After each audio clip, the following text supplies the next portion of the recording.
Hello guys, welcome back to our channel. तो आज हम लोग यहाँ पे देखने वाले हैं एनसीईआरटी से excretory product and there elimination.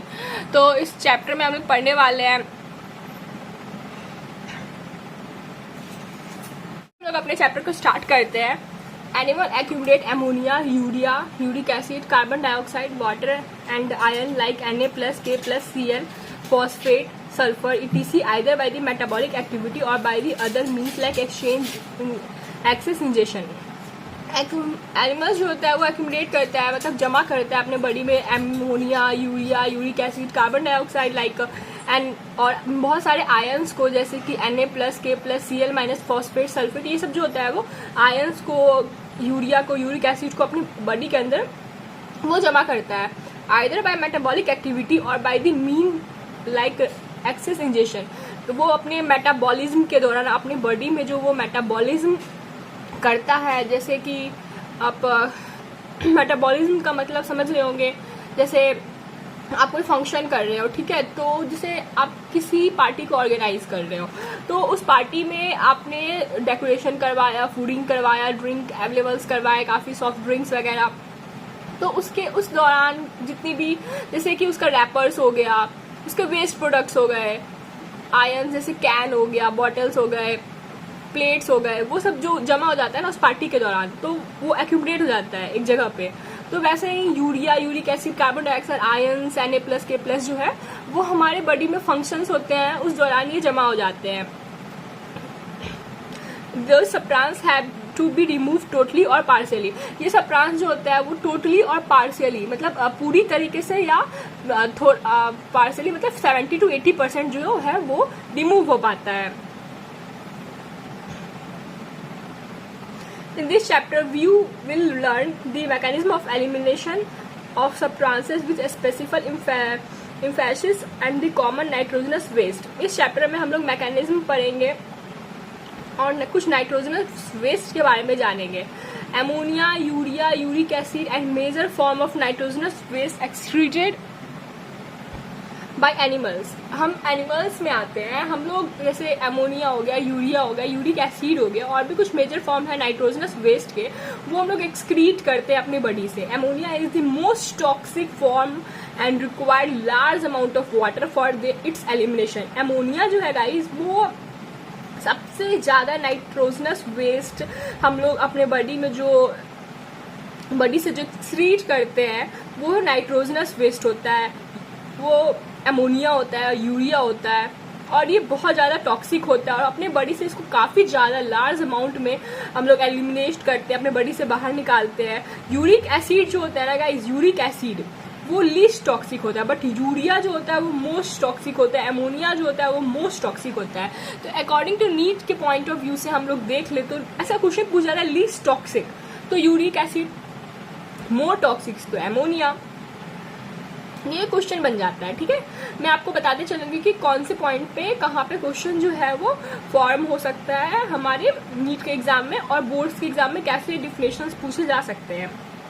तो आप ज़्यादा स्ट्रेस ना लें, बस मेरे साथ मेरे चैनल पे बने रहें, और अगर आपको मेरे पढ़ाने का स्टाइल पसंद आ रहा हो तो आप बने रहें और मेरे चैनल को सब्सक्राइब जरूर कर लें और बेल आइकन को प्रेस कर लें। इससे क्या होगा ना गाइस, आपको सारे वीडियोस के अपडेट मिल जाएंगे। और मैं एक एक पॉइंट में ना अभी रिवाइज शेड्यूल जानती हूँ, मैं अभी क्वेश्चन का पैटर्न जान रही हूँ कि कैसे क्वेश्चन आ रहे हैं, कैसे क्वेश्चन नहीं आ रहे हैं, बोर्ड्स कैसे हो रहे हैं। तो बेसिकली ये क्या हो जाता है ना, एनसीईआरटी से पढ़ने का ये एक फायदा है कि आप कोई भी पॉइंट मिस नहीं कर पाते, और आप कहीं बाहर का भी पढ़ नहीं रहे हो, और क्वेश्चंस भी वही आने वाले हैं जो एनसीईआरटी में लिखा है। तो क्या फायदा है बाहर के बुक के पढ़ने का, सिर्फ आप एनसीईआरटी रीडिंग करो, एनसीईआरटी को याद करो, जितने पॉइंट्स मैंने हाईलाइट किया आप सेम पॉइंट्स को हाईलाइट करो, पॉइंट पे मैं जो बोल रही हूँ इंपॉर्टेंट है उसको टिक कर लो, और आप मिला के देखना अपने क्वेश्चन पेपर से, अपने टेस्ट पेपर से, मेरे बताए हुए पॉइंट्स आपको जरूर मिलेंगे। सो देखिए, this process of excreting ammonia is ammonotelism. तो क्लास 12 के पॉइंट ऑफ व्यू से आप देखें तो ये क्वेश्चन बन सकता है, व्हाट इज एमिनोटेलिज्म। तो वैसा प्रोसेस जिसमें हम लोग अमोनिया को अपने बॉडी से बाहर निकालते हैं, उस प्रोसेस को हम लोग एमेनोटेलिज्म कहते हैं। Many bony fishes, aquatic amphibians and aquatic insects are ammonotelic. बहुत सारे बोनी फिशेस जो होते हैं वो, एक्वाटिक एम्फीबियंस जो होते हैं, एक्वाटिक इंसेक्ट्स जो होते हैं वो एमेनोटेलिक होते हैं। अब नीट के पॉइंट ऑफ व्यू से देखें तो वो क्वेश्चन बना सकते हैं ऐसे कि एमेनोटेलिक का एग्जाम्पल आपको दे देंगे, तो उसका आंसर जो होगा ज्यादातर आपको मॉड्यूल्स वगैरह में बोनी फिशेस ही आप लोग टिक करेंगे, वही सही आंसर होगा इसका। ठीक है। Ammonia as it's readily soluble in generally secreted by diffusion across body surface or through gill surface in fish and ammonium ions। Ammonia जो होता है वो रेडली सॉल्युबल होता है और जनरली सिक्रेट किया जाता है by the method of diffusion के थ्रू गिल्स से। ठीक है। फिश में जो होते हैं ना वो डिफ्यूजन कैसे होता है, तो वो गिल्स के थ्रू होता है। एज अमोनियम आयंस जो होते हैं वो एक्सक्रीट कर जाते हैं, ठीक है, बाहर चले जाते हैं। Kidney do not play any significant role in its removal. Kidney जो है वो कोई इंपॉर्टेंट रोल प्ले नहीं करता है इसके रिमूवल के लिए। Terrestrial adaptation and the production of lesser toxic nitrogenous waste like urea, uric acid and conservation of water।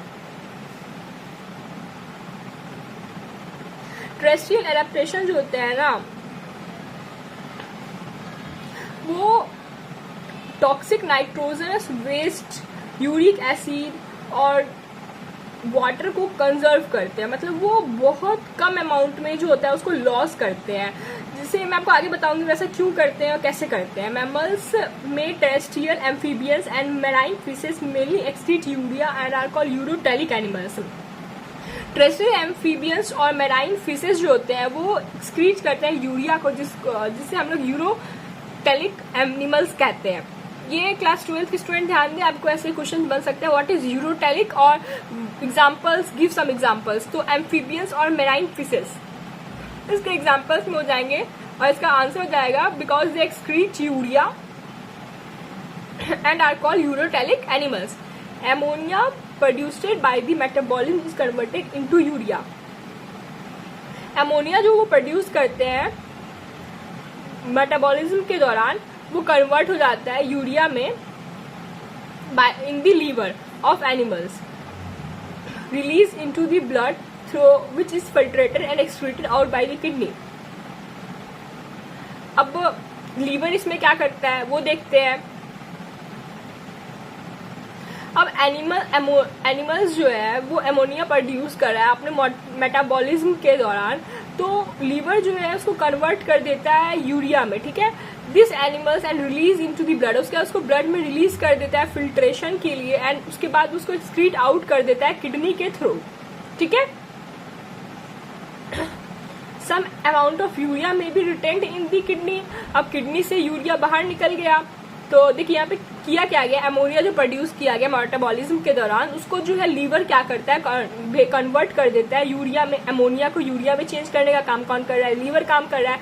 Liver क्या करता है, उसको रिलीज कर देता है, उसके यूरिया को ब्लड में रिलीज करने के बाद जो होता है वो किडनी के द्वारा फिल्टर करके वो एक्सक्रीट आउट कर दिया जाता है, किडनी उसको बाहर निकाल देता है। बट किडनी के बाहर निकालने के दौरान में कुछ कचरे तो बच ही जाते हैं ना किडनी में, तो उसी कचरे को यहाँ पे कहा गया है सम अमाउंट ऑफ यूरिया में be retained in the kidney matrix of the some of the animal to maintain the desired osmolality. वो जो बच जा रहा है उस किडनी के मैट्रिक्स में, तो वो एनिमल यूज कर ले रहा है उसको अपने डिजायर्ड ऑस्मोलिटी के लिए। बात करते हैं reptiles, birds, land snails and insect excrete nitrogenous waste as uric acid in the form of pellet और paste with a minimum loss of water and are called ureotelic animals. अब देखिए ये question बन सकता है बोर्ड्स के point of view से कि यूरोटेलिक एनिमल्स क्या होते हैं।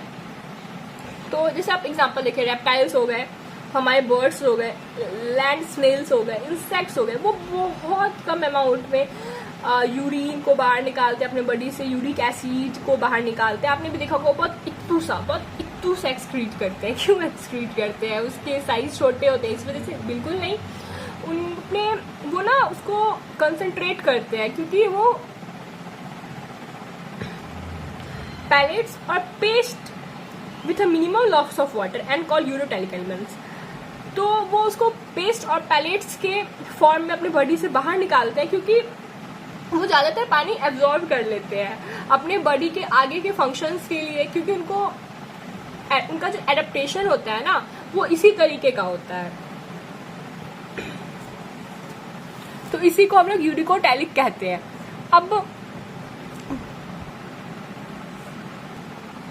अब देख रहे हैं हम लोग survey of animal kingdom present a variety of excreting structure. In the most of invertebrates this structure are simple tubular form. अब इनवर्टिब्रेट्स जो होते हैं नीड के पॉइंट ऑफ व्यू से देखा जाए तो इनवर्टिब्रेट जो होते हैं this structure are simple tubular forms. ये इनवर्टिब्रेट जो होते हैं वो उनका स्ट्रक्चर सिंपल होता है, ट्यूबुलर फॉर्म का होता है। Wherever vertebrates have complex tubule organ called kidney. Vertebrates के पास कॉम्प्लेक्स ऑर्गन होता है जिसको वो लोग जो कि किडनी होता है। अब प्रोटोनोफेडिडा और flame cells are the excretory structure of platyhelminthes. Platform example planaria. NEET के पॉइंट ऑफ व्यू से बहुत इंपॉर्टेंट क्वेश्चन है, आपके मॉड्यूल में होगा, आपके सेक्शन सी के क्वेश्चन में होगा, एग्जाम में भी आ सकता है।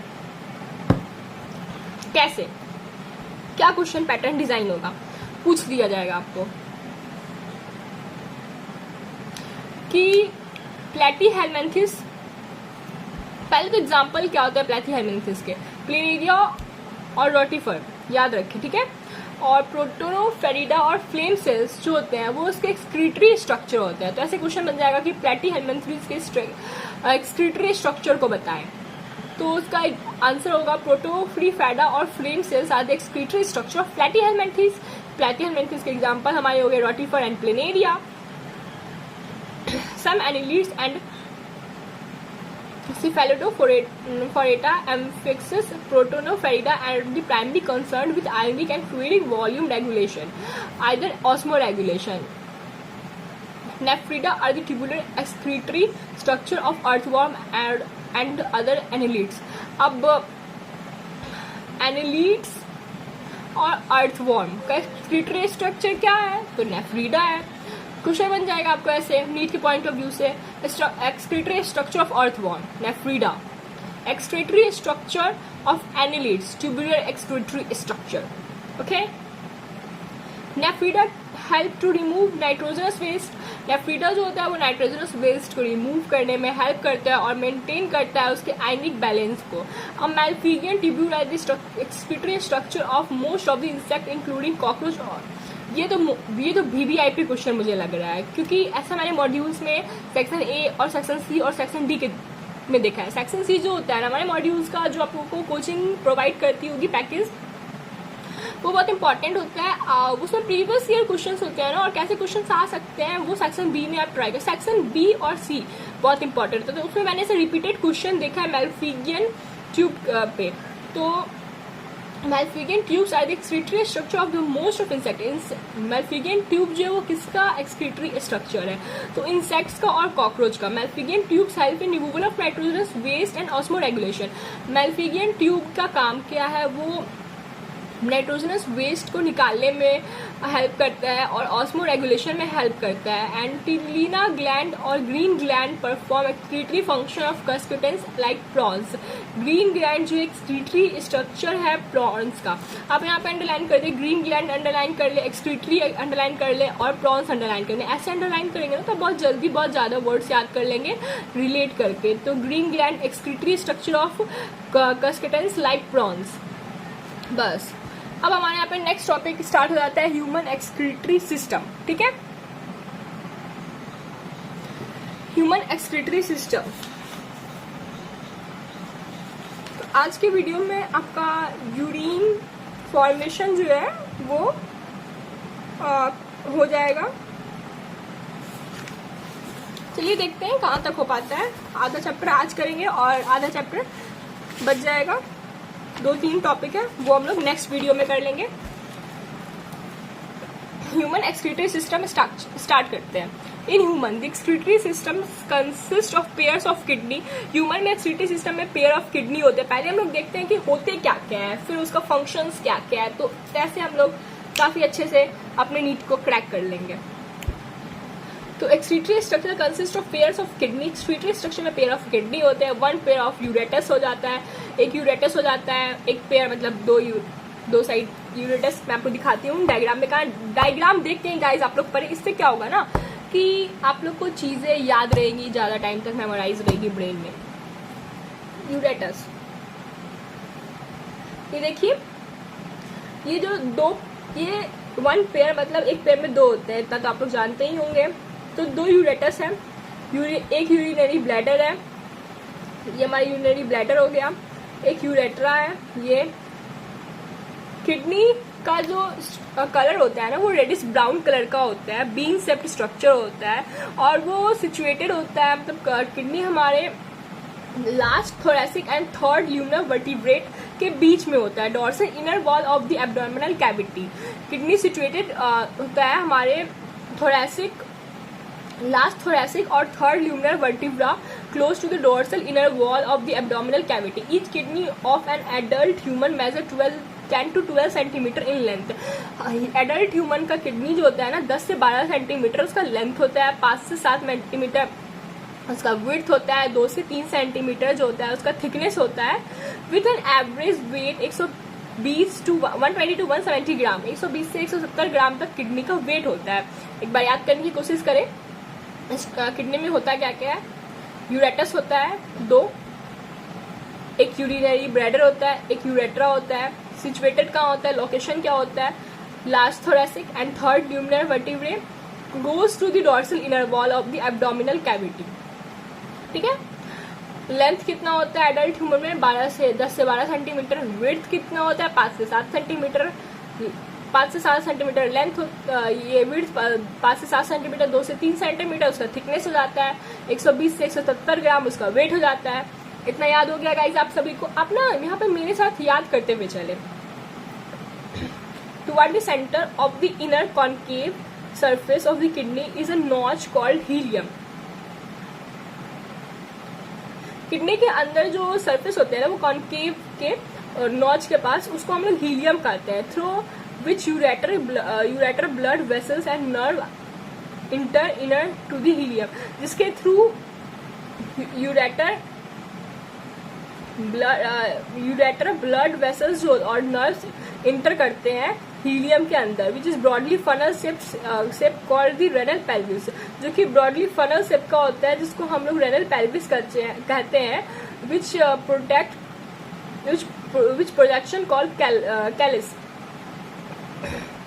इसमें एक रेनल पेल्विस के साथ में प्रोजेक्शन होता है, उसको हम लोग कैलिस कहते हैं। The outer layer of kidney is a tough capsule. Kidney का आउटर लेयर जो होता है वो टफ होता है कैप्सूल की तरह। यहाँ पे एग्जांपल दिया गया, inside the kidney there are 2 zones. Kidney के अंदर 2 जोन होते हैं, एक आउटर कॉर्टेक्स होता है, एक इनर मेड्यूला होता है। जो मेड्यूला होता है ना वो डिवाइडेड होता है फ्यू कॉनिकल मासेस में, medullary pyramids, projection into the calyces, single calyx, the cortex extended in between the medullary pyramid as a renal column called columns of Barrettine. ठीक है, each kidney has nearly 1 million complex tubular structure called nephrons. हर एक kidney में 1 million complex tubular structure होते हैं जिसको हम लोग nephron कहते हैं। ये देखिए, ये स्ट्रक्चर है नेफ्रॉन का।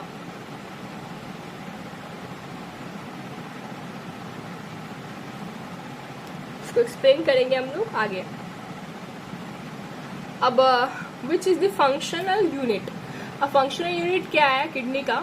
Each nephron has 2 part. Nephron के 2 पार्ट होते हैं, एक ग्लैमुलस होता है, एक रेनल ट्यूब्यूल होता है। ग्लैमुलस जो होता है ना वो tuft of capillary form by the efferent arteriole. रेनस जो होता है ना वो टफ्ट ऑफ कैपिलरी होता है, फॉर्म होता है एफरेंट आर्टियोल के through. Fine branch of renal artery, blood from the glomerulus is carried away by the efferent arteriole. Fine branch होता है renal artery, blood from the glomerulus is carried away by the efferent arteriole. Blood जो है वो glomerulus से carry out बाहर जाएगा, किसके through, तो उसको इफरेंट आर्टियोल जो है वो बाहर लेके जाएगा। ओके, ये एक इम्पॉर्टेंट पॉइंट है, नीट के पॉइंट ऑफ व्यू से नहीं, क्लास 12 के पॉइंट ऑफ व्यू से देखे तो ग्लोमरुलस से ब्लड बाहर कैसे जाता है, तो उसको इफरेंट आर्टरियोल, ये देखिए यहाँ पे इफरेंट आर्टरियोल जो है वो ग्लोमरुलस जो है यहाँ पे ब्लड आया हमारा तो उसको यहाँ से बाहर लेके जाता है efferent आर्टरियोल। The renal tubules being with double walled cup like structure called Bowman's capsule। The renal tubule जो होता है बिगन होता है, बना होता है दो double wall cup like structure का होता है, उसको हम लोग बॉमेंस कैप्सूल कहते हैं। बॉमेंस कैप्सूल ये कुछ कप लाइक स्ट्रक्चर है जिसको हम लोग बॉमेंस कैप्सूल कह रहे हैं, ठीक है।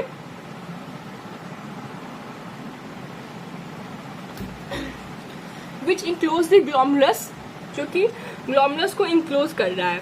Glomerulus along with Bowman's capsule is called the Malpighian body of renal capsule. Glomerulus और बॉमेंस कैप्सूल को हम लोग साथ में मेल्फिगियन बॉडी कहेंगे ऑफ द रेनल कैप्सूल, ठीक है। The tubule continues further to form highly coiled network, proximal converted tubule.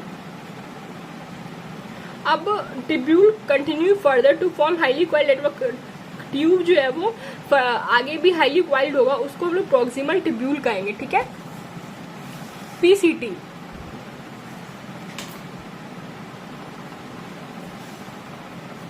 ये आपको क्लियर वीडियो में दिख रहा है ना, हाँ।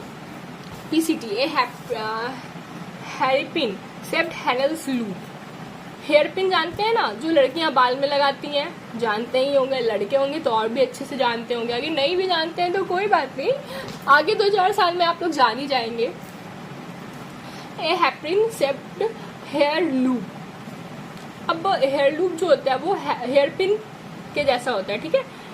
Is next part of the tubule, वो हेपरिन जो है ट्यूब्यूल का नेक्स्ट पार्ट है, ठीक है। Which is descending and ascending limb, जो कि डिसेंडिंग और असेंडिंग लिम्ब में है। This ascending limb continues as another highly coiled tubule called distal converted tubule. DCT जो है हमारा असेंडिंग लिम्ब है, ये की पॉइंट है, ध्यान रखें। DCT of many nephron open into straight tube called collecting duct. DCT जो है वो स्ट्रेट ट्यूब में खुलेगा जिसको हम लोग कलेक्टिंग डक्ट कहेंगे। Of which converse and open into renal pelvis, जो कि कन्वर्स होगा और ओपन होगा रेनल पेल्विस में थ्रू मेड्यूलरी पिरामिड इन दी कैलस। अब कैसे ये मेड्यूलरी पिरामिड्स के थ्रू जो होगा कैलिस में ओपन होगा कलेक्टिंग डक्ट, ठीक है।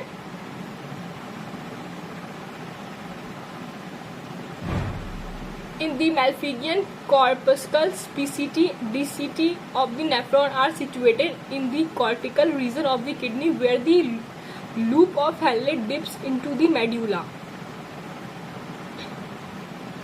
मार्फिगियन कैप्सूल पीसीटी और डीसीटी जो है नेफ्रॉन का वो सिचुएटेड होता है कॉर्टिकल रीजन, किडनी के कॉर्टिकल रीजन में, where the loop of Henle's dips into the medulla. वहाँ पे लूप ऑफ हेले जो होता है ना वो डिप होता है मेड्यूला के अंदर जाया हुआ रहता है, ठीक है।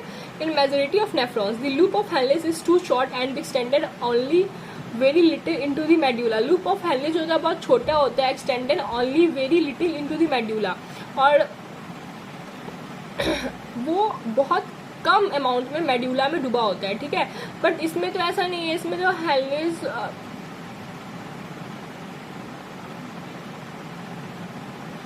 यहाँ पे हेलेज लूप जो है मेडुला में बहुत कम डूबा हुआ है, बट यहाँ पे जो है nephron is situated in the cortical region of kidney where the Henle's loop dips in the medulla, dips into the medulla. इसमें तो यहाँ पे मेडुला में ज्यादा डिप किया हुआ है। आगे देखते हैं, such nephrons are called cortical nephrons. ऐसे नेफ्रॉन को हम लोग कॉर्टिकल नेफ्रॉन कहेंगे।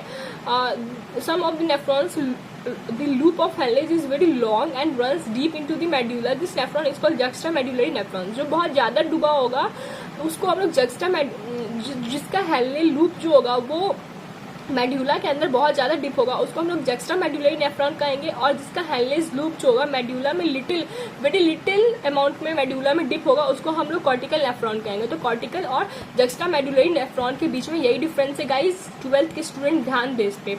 कॉर्टिकल नेफ्रॉन आपको क्वेश्चन पूछ देगा डिफरेंस बिटवीन कॉर्टिकल नेफ्रॉन और जुक्स्टामेडुला।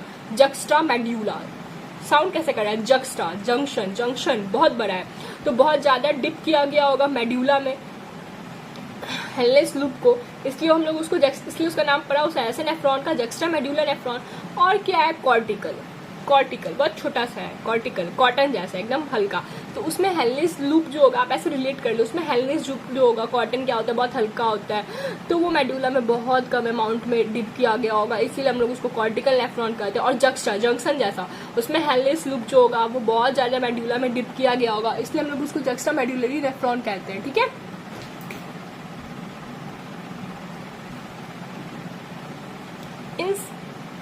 The efferent arteriole emerges from the glomerulus, form a fine capillary network around the renal tubule are called the peritubular capillaries. Peritubular capillaries. The efferent arteriole जो होगा, arteriole जो होते हैं वो glomerulus से निकलते हैं और फाइन कैपिलरीज नेटवर्क बनाते हैं रेनल ट्यूब्यूल के आसपास, जिसको हम लोग पेरिट्यूब्यूल कैपिलरीज कहते हैं। ठीक है, A minute vessels of a network runs parallel to Henle's loops forming U-shaped vasa recta. A minute vessels जो होते हैं वो नेटवर्क रन करते हैं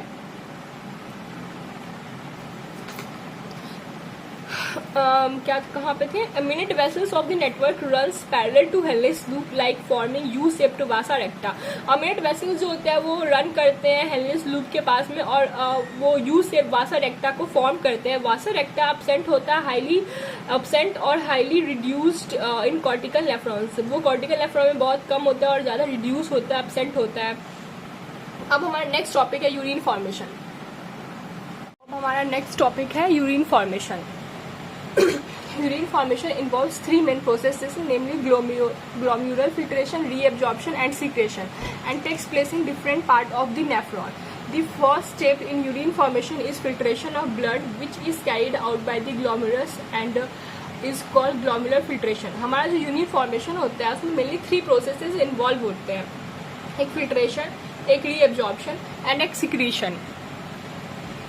तो सबसे पहला जो प्रोसेस होता है हमारा यूरिन फॉर्मेशन का वो होता है फिल्ट्रेशन ऑफ ब्लड। हमारा ब्लड का filtration which is carried out by the glomerulus and are called glomerular filtration, जो कि ग्लोमेरुलस के द्वारा होता है, उसे हम लोग ग्लोमेरुलर फिल्ट्रेशन कहते हैं। On an average 1100 to 12 ml of blood is filtrated by the kidney. On an average 1100 से 1200 ml जो हमारा ब्लड है वो किडनी से फिल्टर होता है पर मिनट।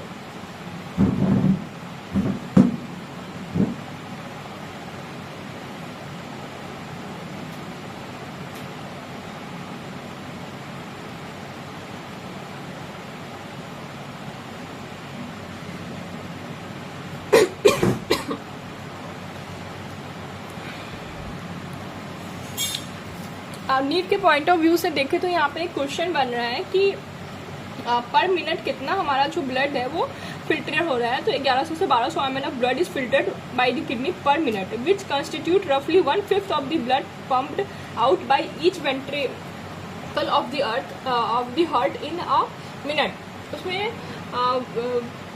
जो कंस्टिट्यूट करता है 1/5 हमारा ब्लड जो है वो पंप हो रहा है हमारे ईच वेंट्रिकल, हर वेंट्रिकल से, from heart in a minute. Heart से जो हमारा हार्ट से जो है 1/5 ऑफ द ब्लड जो है वो पर मिनट जो है वो पंप्ड हो रहा है। The glomerular capillary blood pressure cause filtration of blood through 3 layer. The glomerular capillary जो होता है ब्लड प्रेशर जो होता है वो कॉज करता है filtration of blood through 3 layers. एक लेयर होता है हमारा endothelium glomerular blood vessel, endothelium of glomerular blood vessel, glomerular blood vessel का endothelium layer. The epithelium of Bowman's capsule and the basement membrane between these two layers, the epithelial cell and Bowman's capsule called podocytes are arranged in a intrinsic manner so as to leave some minute space called filtration slit or slit pores. Epithelium cells जो होता है बॉमेन्स capsule का उसको हम लोग podocytes कहते हैं। ये भी एक इंपॉर्टेंट क्वेश्चन है गाइस नीट के पॉइंट ऑफ व्यू से।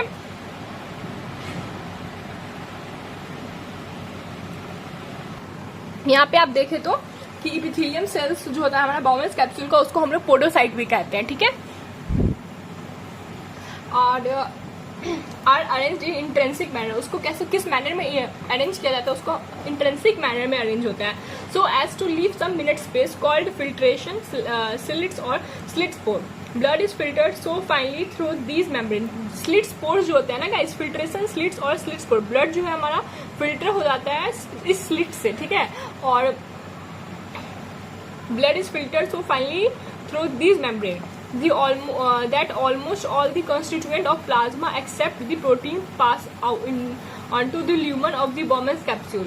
Therefore it is considered as process of ultrafiltration. इस process को हम लोग ultrafiltration कहते हैं। The amount of filtrate formed by the kidney per minute is called glomerular filtration rate। जितना अमाउंट जो होता है फिल्ट्रेट फॉर्म बाय किडनी से जितना भी फिल्ट्रेट जो होता है फॉर्म्ड होता है पर मिनट, उसको हम लोग ग्लोमेरुलर फिल्ट्रेट रेट कहते हैं, GFR in a healthy individual is approximately 125 ml पर मिनट, आइदर 180 लीटर पर मिनट। GFR जो होता है वो एक हेल्दी ह्यूमन बीइंग में 125 ml पर मिनट याद रखें। आपको क्वेश्चन कैसे पूछ देगा कि पर आवर, तो नहीं, पर आवर नहीं होगा, 125 ml पर मिनट से लेके 180 लीटर पर मिनट पर डे हो जाता है। देखिए 125 ml यहाँ पे ध्यान देने वाला पॉइंट है, पर मिनट और 180 लीटर पर डे। तो ये होता क्या, एक बार ब्रीफ करते हैं। The amount of filtrate form by the kidney पर minute is called glomerular filtration rate, GFR।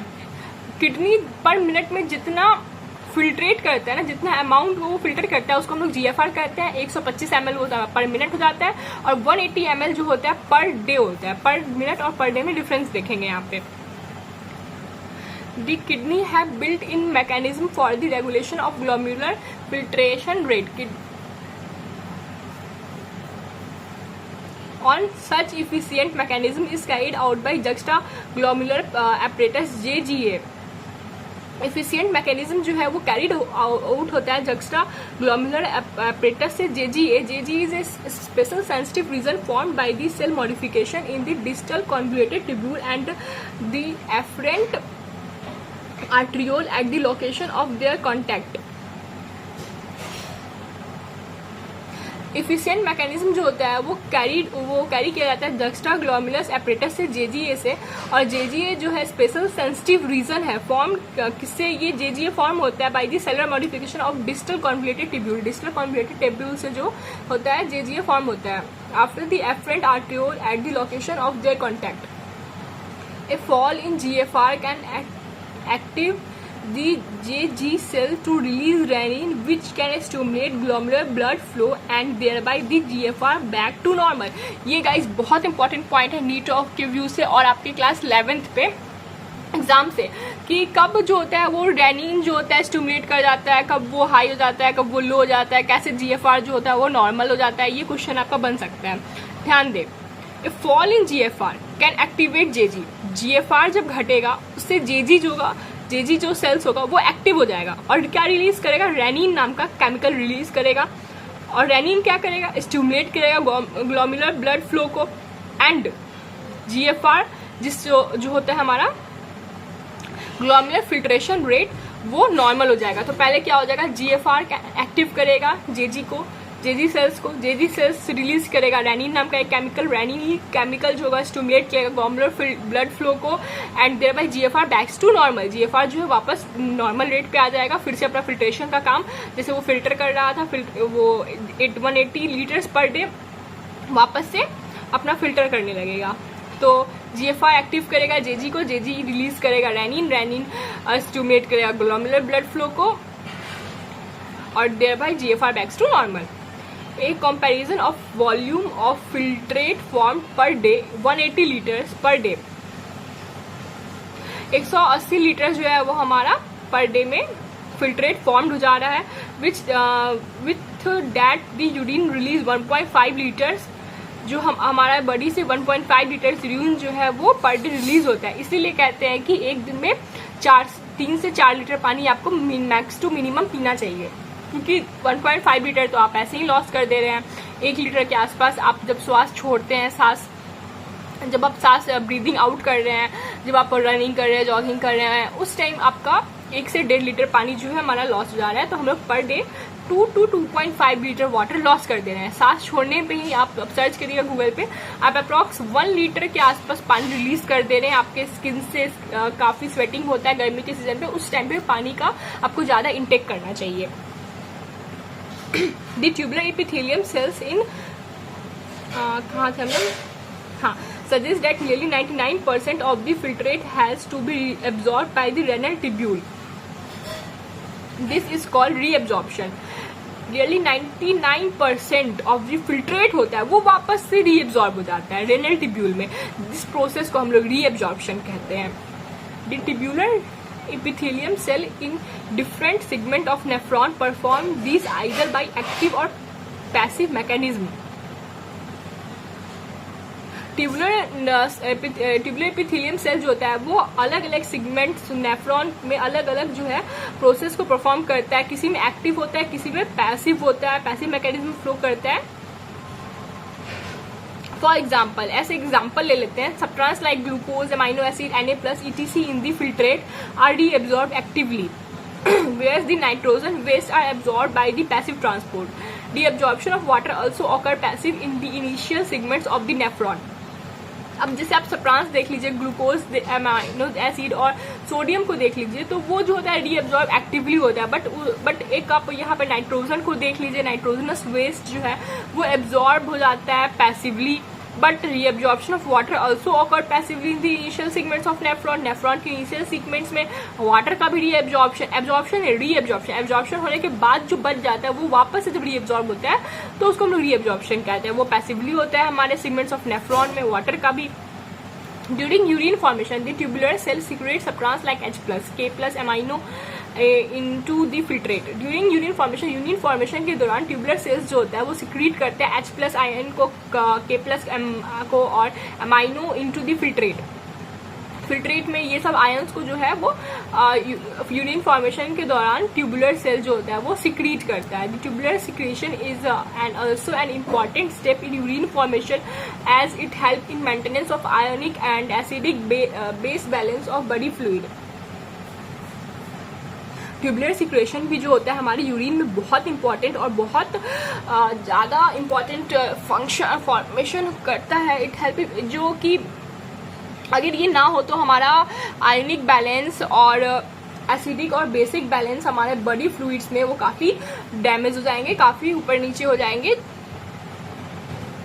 इसीलिए ट्यूबुलर सिक्रेशन हमारे यूरिन फॉर्मेशन के दौरान बहुत इंपॉर्टेंट करता है, बहुत इंपॉर्टेंट रोल प्ले करता है। Helps in maintenance of ionic and acidic base balance of the body fluids. ठीक है, आपको आई होप आप सभी को इस टॉपिक तक तो एकदम क्लियरली समझ में आ गया हो। अब हम लोग नेक्स्ट टॉपिक स्टार्ट करते हैं, function of the tubules. Proximal convoluted tubule PCT. PCT is lined by simple cuboidal brush border epithelium. Most important NEET के क्वेश्चन के अकॉर्डिंगली पूछा जाता है कैसे कि पीसीटी जो होता है उसमें कैसे सेल्स होते हैं। ऑप्शन दे देगा आपको simple cuboidal, brush border, epithelium, या गायब कर देगा उसमें से, सिर्फ सिंपल क्यूबाइडल दे देगा, स्क्वायमस दे देगा, एपिथेलियल दे देगा। बट इसका सही answer simple cuboidal, brush border, epithelium, ये पूरा लिखा होगा तभी सही होगा। आगे आपको सिंपल क्यूबाइडल दे देगा और ब्रश बॉर्डर एपिथेलियम अलग दे देगा, एक दे देगा आपको simple cuboidal brush border epithelium, तो आपका सही आंसर होगा simple cuboidal brush border epithelium PCT में होते हैं, जो कि क्या करते हैं, इंक्रीज करते हैं सरफेस एरिया को और रीअब्जॉर्प्शन में हेल्प करते हैं।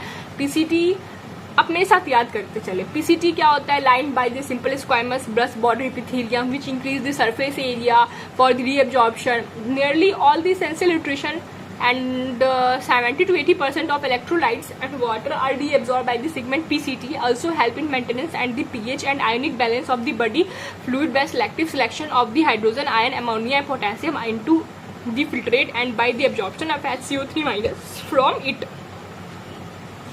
70 से 80% जो होते हैं इलेक्ट्रोलाइट्स और वाटर जो होते हैं वो रीअब्जॉर्ब हो जाते हैं सेगमेंट पीसीटी में। ठीक है, जो 70 से 80% जो इलेक्ट्रोलाइट्स और ये वाटर रीअब्जॉर्ब हुए हैं बाय सेगमेंट पीसीटी में, वो हेल्प करते हैं मेंटेनेंस में, हमारा पीएच को मेंटेन करते हैं और हमारा आयनिक बैलेंस जो होता है हमारे बॉडी को उसमें बैलेंस करते हैं, और selective selection of the hydrogen, ion, ammonia और potassium into filtrate and absorbs HCO3 minus from it, उसमें से HCO3 माइनस को वो एब्जॉर्ब कर लेते हैं, ठीक है।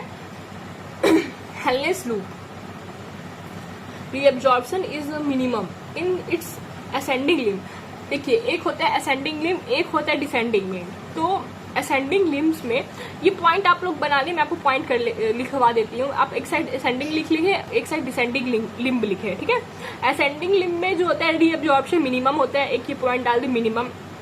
However, this reason plays significant role in maintenance of high osmolarity of medullary interstitial fluid। हालांकि दिस रीजन में जो सिग्निफिकेंट रोल होता है उनका मेंटेन करते हैं वो हाई ऑस्मोलैरिटी को मेड्यूलरी इंटेस्टाइनल फ्लूइड में। तो इसमें लिख ले मेंटेन, असेंडिंग लिम्ब में लिखे maintenance of high osmolarity of medullary intestinal fluid, ठीक है। Descending limb of loop of Henle is permeable of water but also impermeable of electrolytes। अब डिसेंडिंग लिम्ब में लिखे permeable for water, उसके नीचे एक पॉइंट बना के लिखे impermeable of electrolytes, ठीक है।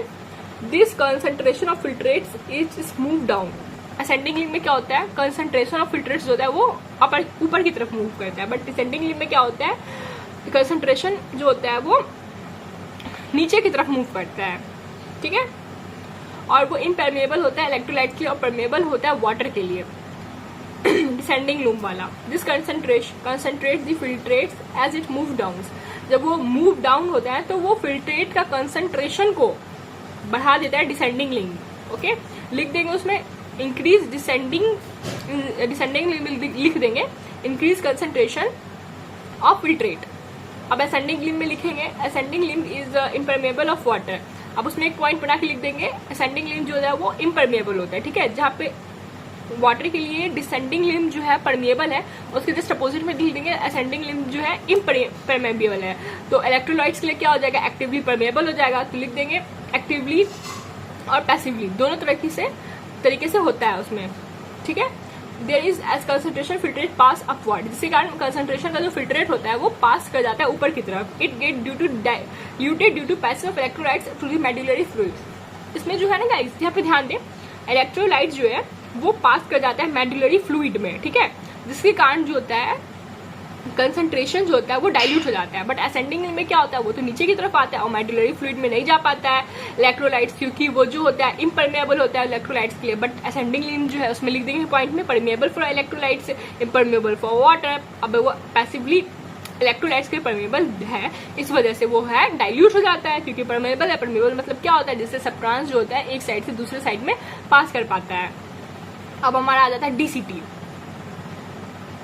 DCT, conditional reabsorption of Na+ and water takes place in this segment. DCT is also capable of reabsorption of HCO3- and selective secretion of hydrogen and potassium ion and NH3 to maintain the pH and sodium potassium balance in the blood. अब हमारा distal converted tubule DCT जो है वो reabsorption करता है हमारा Na+ का और वाटर का। ये DCT का फंक्शन है, ठीक है।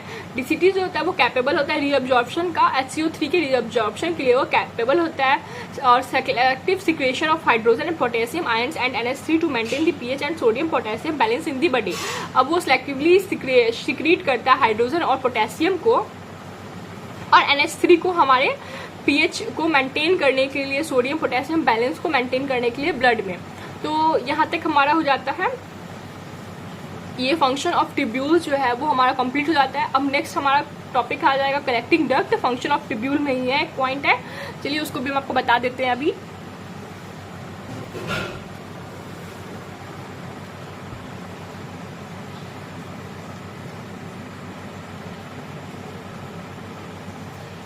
Collecting duct, this long duct extends from the cortex of kidney in the inner part of the medulla. This long duct extended मतलब निकलना, ये from the cortex of kidney to the inner part of medulla. ये long duct जो है वो cortex of kidney से निकलता है और जाता है inner part of the medulla तक, ठीक है। Large amount of water would be reabsorb from this region to produce concentration of urine. अब लार्ज अमाउंट ऑफ में वाटर जो होता है वो यहाँ पे रीअब्सॉर्ब हो जाता है, कलेक्टिंग डक्ट में रीअब्सॉर्ब हो जाता है। अगर वाटर ही नहीं रहेगा तो यूरिन का कंसंट्रेशन कैसा हो जाएगा, हाई हो जाएगा, जिसके कारण उसका कलर येलो हो जाएगा। कलेक्टिंग डक्ट का काम क्या होता है, ये निकलता कहाँ से है, कॉर्टेक्स ऑफ किडनी से निकलता है, inner part of the medulla से निकलता है, to the inner part of the medulla, cortex of kidney से निकलता है, inner part of the medulla तक जाता है। ये लॉन्ग डक्ट होता है, कलेक्टिंग डक्ट जो होता है, ठीक है।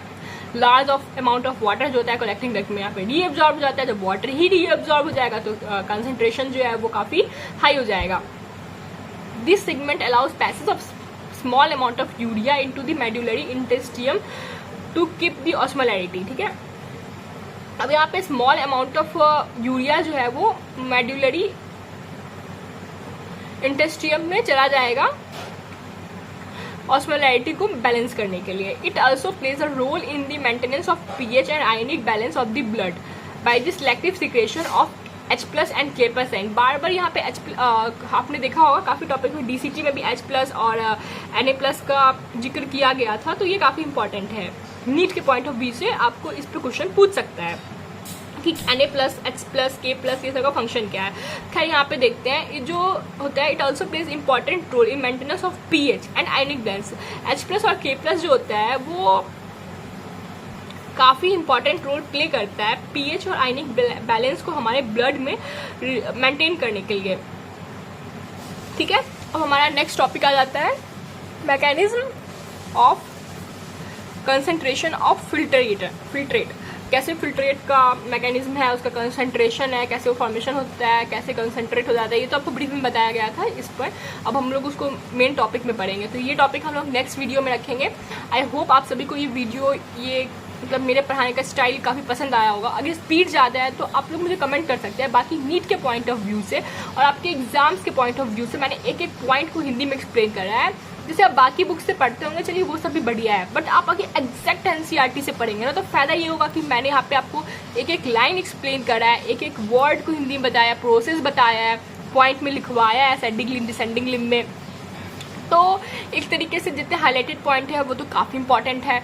आप यहीं से पढ़ें, एनसीईआरटी को ही पढ़ें, अपने बुक में हाईलाइट करें, मेरे साथ अपना एनसीईआरटी खोल ले, ठीक है। अपने एनसीईआरटी की बुक को खोले, जो मैंने हाईलाइट करा उसे हाईलाइट करें, जहाँ पे मैंने एक्स्ट्रा हाईलाइट करा उसे एक्स्ट्रा हाईलाइट करें, जहाँ पे मैं बोल रही हूँ इंपॉर्टेंट है वहाँ पे आप लोग टिक लगा ले, उस पर ज़्यादा फोकस करें। एक्चुअली मैं भी क्या हूँ ना, नीट की स्टूडेंट है, मैंने नीट पास आउट कर लिया है, तो मैं सारे पॉइंट्स को जानती हूँ कि कहाँ से क्वेश्चन बनते हैं, कैसे बनते हैं, तो ये काफ़ी बेनिफिशियल होगा आपके लिए। मैंने इसी साल पास आउट करा है, एग्जैक्टली 1 साल पहले।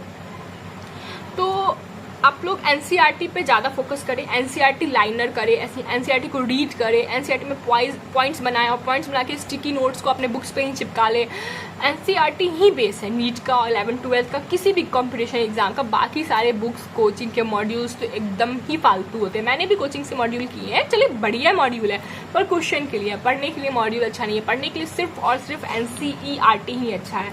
आई होप आप सभी को ये वीडियो बहुत अच्छा लगा होगा, क्योंकि मैंने इसमें एक एक लाइन एनसीईआरटी का एक्सप्लेन किया है। एग्जैक्टली एनसीईआरटी रीडर है ये चैप्टर का।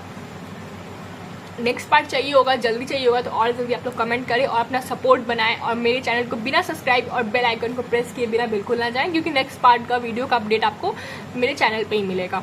और भी फिजिक्स केमिस्ट्री किसी चीज़ की वीडियो चाहिए होगी तो आप लोग मेरे से हेल्प मांग सकते हैं, ठीक है। आई होप पसंद आया हो।